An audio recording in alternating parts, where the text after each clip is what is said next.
Sheikh chilli और 7 परियां। Sheikh chilli बहुत ही गरीब परिवार से था। वह पढ़ाई लिखाई में भी बहुत कमजोर था। अगर वो किसी चीज में माहिर था तो वो था दिन भर बस खेल कूद करना। अपना सारा समय वह मोहल्ले के लड़कों के साथ कंचे खेलने में बिता देता था। इसी तरह उसका पूरा बचपन बीत गया। धीरे धीरे वह बड़ा होता चला गया, लेकिन उसकी आदतें नहीं बदलीं। शेख चिल्ली की इस आदत से उसकी माँ बहुत परेशान थी। वह चाहती थी शेख चिल्ली अब बड़ा हो गया है तो उसे कुछ काम धंधा करना चाहिए ताकि घर की हालत सुधर सके।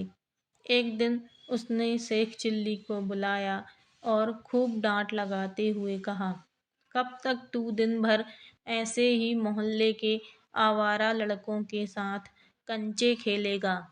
अब तो तू बड़ा हो गया है और हट्टा कट्टा भी है, तो तू कोई नौकरी क्यों नहीं करता है। कब तक ऐसे घर बैठे बैठे मुफ्त की रोटियां खाएगा। माँ की बात सुनकर शेख चिल्ली ने कुछ भी नहीं कहा। वह चुपचाप उनके आदेशों का पालन करते हुए अगले दिन नौकरी की तलाश में दूसरे गांव के लिए निकल पड़ा। शेख चिल्ली की माँ ने उसके थैले में रास्ते के लिए 7 रोटियां बांध दी। इसके बाद शेख चिल्ली आगे की ओर निकल पड़ा। शेख चिल्ली ने आधा ही रास्ता तय किया था कि उसे जोरों की भूख लग गई। वह एक कुएं के पास ठहरा और अपने थैले से रोटियां निकालकर खाने के लिए बैठ गया। माँ की दी हुई 7 रोटियों को देखकर वह कहने लगा, एक खाऊं, 2 खाऊं, 3 खाऊं कि सातों को खा लूं। संयोग से उसी कुएं में 7 परियां भी रहती थीं। शेख चिल्ली की खाने वाली बात सुनकर वे घबरा गईं। उन्हें लगा कि वह उन परियों को खाने की बात कर रहा है। डर के मारे वे सातों परियां कुएं से बाहर आईं और शेख चिल्ली से विनती करने लगीं कि वह उन्हें ना खाए। परियों ने शेख चिल्ली से कहा, हमें मत खाओ, हम तुम्हें एक जादुई घड़ा देंगे।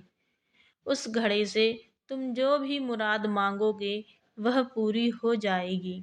शेख चिल्ली ने परियों से जादुई घड़ा लिया और फिर वापस अपने घर आ गया।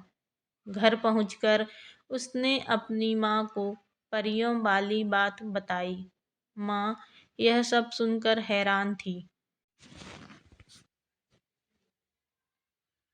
उसने सोचा, क्यों ना परियों द्वारा दिए गए जादुई घड़े को आजमा कर देखा जाए।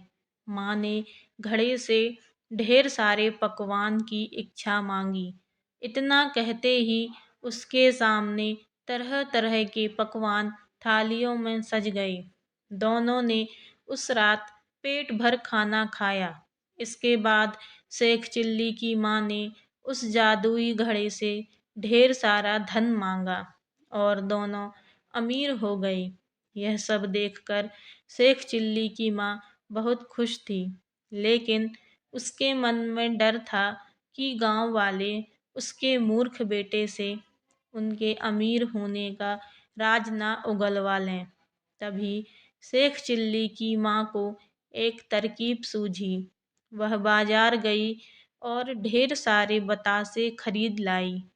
फिर घर के छप्पर पर चढ़कर उसकी बारिश करने लगी। छप्पर से बतासे की बरसात देखकर शेख चिल्ली खूब खुश हुआ। उसे लगा ऐसा उस घड़े की वजह से हो रहा है। उसने ढेर सारे बताशे खाए। अमीर बनने के बाद शेख चिल्ली व उसकी माँ के रहने के तौर तरीके भी बदल गए, जिसे कुछ ही दिनों में गांव के लोगों ने भांप लिया। गांव के लोग सोचने लगे कि अचानक ये इतने अमीर कैसे हो गए? गांव के कुछ लोग शेख चिल्ली की माँ के पास गए और पूछने लगे, आखिर उन लोगों के पास इतने सारे धन कहाँ से आए? गांव वालों की बात सुनकर शेख चिल्ली की माँ ने कुछ नहीं बताया।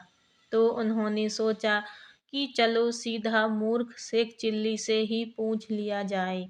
एक दिन मौका मिलते ही गांव के लोगों ने शेख चिल्ली को बुलाया और उससे पूछा कि आजकल तुम्हारे रंग ढंग कैसे बदल गए हैं।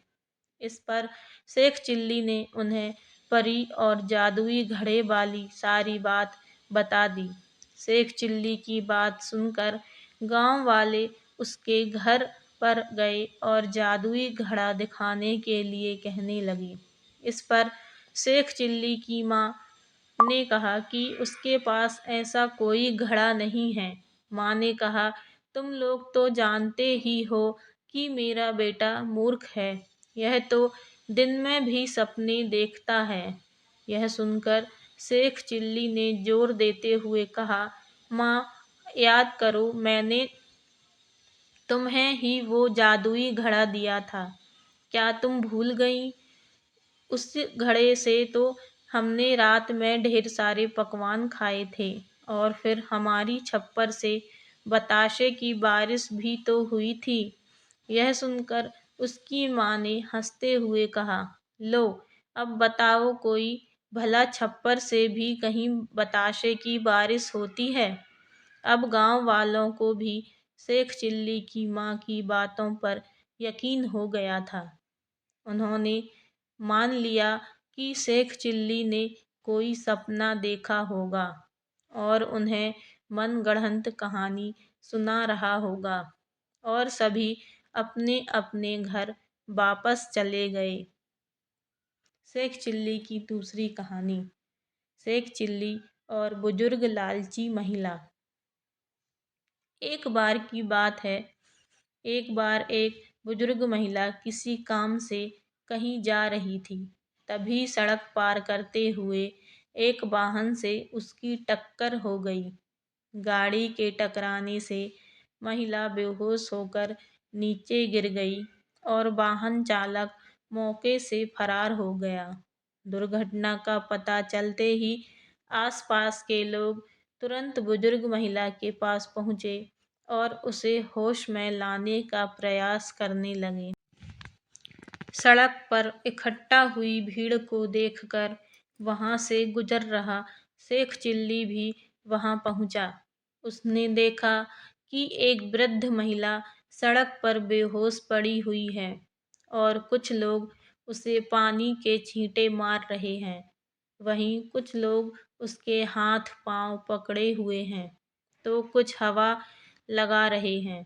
महिला को घेरे कुछ लोग उसे अस्पताल पहुंचाने के लिए वाहन का बंदोबस्त करने के लिए कह रहे थे, जबकि कुछ लोग उसे ज़्यादा चोट न लगी होने की बात कहकर वहीं होश में लाने की कोशिश करने की बात कह रहे थे। सभी की बात सुनकर शेख चिल्ली ने भी बुजुर्ग को होश में लाने के लिए अपना विचार रखा। उसने कहा कि बुजुर्ग महिला को होश में लाने के लिए हमें पहले गर्मा गर्म जलेबियां लानी होंगी, फिर उसकी खुशबू इन्हें सुंघानी पड़ेगी और फिर उन जलेबियों को इनके मुंह में डालना होगा। शेख ने आगे कहा कि जलेबियां मुंह में जाते ही इस बुजुर्ग महिला को जरूर होश आ जाएगा। शेख अपनी बात कहकर चुप हो गया, लेकिन किसी ने उसकी बात पर गौर नहीं किया। वहीं दूसरी ओर बेहोशी का नाटक करने वाली उस बुजुर्ग महिला ने शेख की बात सुन ली थी। वह जलेबियां खाने के लालच में यूं ही आंखें मूंदे पड़ी रही। जब काफी देर तक किसी ने शेख चिल्ली की बात पर गौर नहीं किया, तो बुजुर्ग महिला से सब्र नहीं हुआ और वह उठते हुए शेख चिल्ली की ओर इशारा कर कहने लगी कि कोई इस भले आदमी की भी राय सुन लो और जलेबियां ले आओ। बुजुर्ग महिला की बात सुनकर सभी चौंक गए। सभी ने गुस्से भरी निगाहों से उस महिला की ओर देखा और उसे भला बुरा कहकर अपने अपने रास्ते चले गए। वहीं अपनी बेवकूफ़ी का एहसास होने पर बहानेबाज बुजुर्ग महिला भी चुपचाप सड़क से उठ गई और नजरें झुकाए वहाँ से चली गई। अगर आपको हमारी कहानी अच्छी लगी हो तो प्लीज़ चैनल को सब्सक्राइब करें और बेल आइकन को प्रेस करें ताकि आपको कहानी से जुड़ी अपडेट मिलती रहे। राधे राधे।